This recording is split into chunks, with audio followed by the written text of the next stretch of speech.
E aí, aqui é o Barcelos, tudo bem com vocês? Run with the Wind é um anime de esporte que foi uma grande surpresa para mim.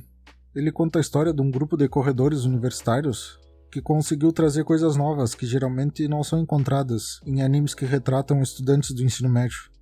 A gente pode ver coisas como o dilema para escolher uma profissão, pessoas tendo que lidar com problemas financeiros, relacionamentos amorosos que acabam interferindo no resto da vida, e por aí vai.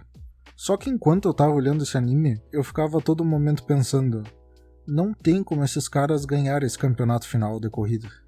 Porque pensa comigo, mesmo que eles tivessem 2 corredores de ponta na equipe deles, e também 2 participantes que já eram acostumados com o esporte, no caso futebol, eles também tinham na equipe um cara que era fumante e outro que não conseguia nem caminhar direito por 15 minutos no começo da série. Com o passar do tempo, quando foi chegando perto do final do anime, a minha suspeita meio que se confirmou.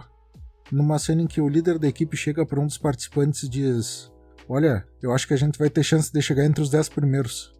Nesse momento, o participante da equipe que escutou isso ficou meio revoltado e respondeu para ele assim: "Não, mas espera um pouquinho. Tu me chamou aqui para esse grupo de corrida dizendo que a gente podia chegar no topo do esporte.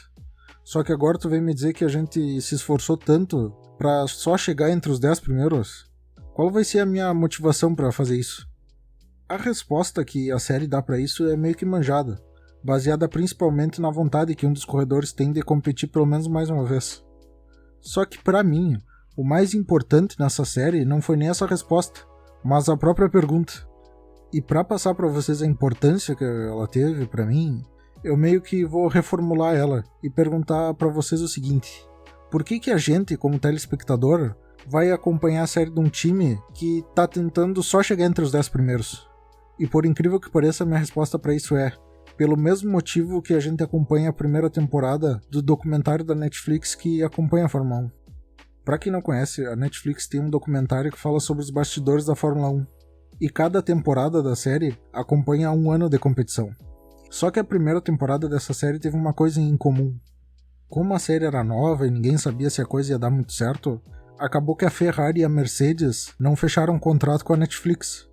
Sendo assim, o documentário não ia ter acesso a essas 2 equipes. Só que assim, abrindo um parênteses para quem não acompanha a Fórmula 1.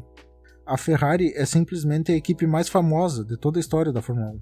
E a Mercedes era a equipe que era a favorita a ser campeã, e que inclusive acabou sendo campeã daquele ano. Então, pensa bem no tamanho do desafio que a Netflix teve.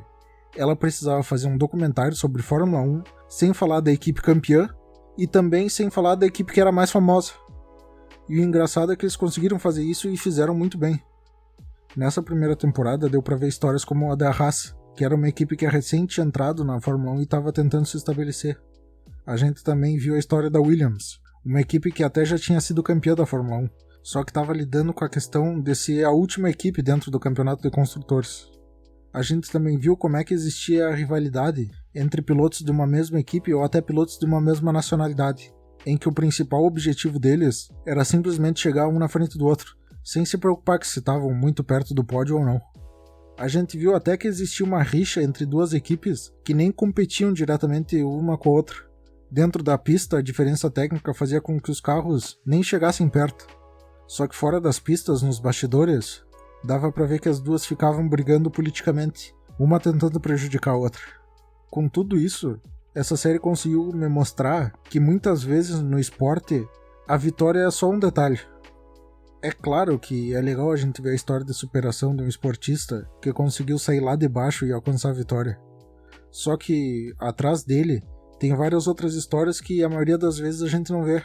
Como a do cara que era favorito e chegou no último momento e perdeu.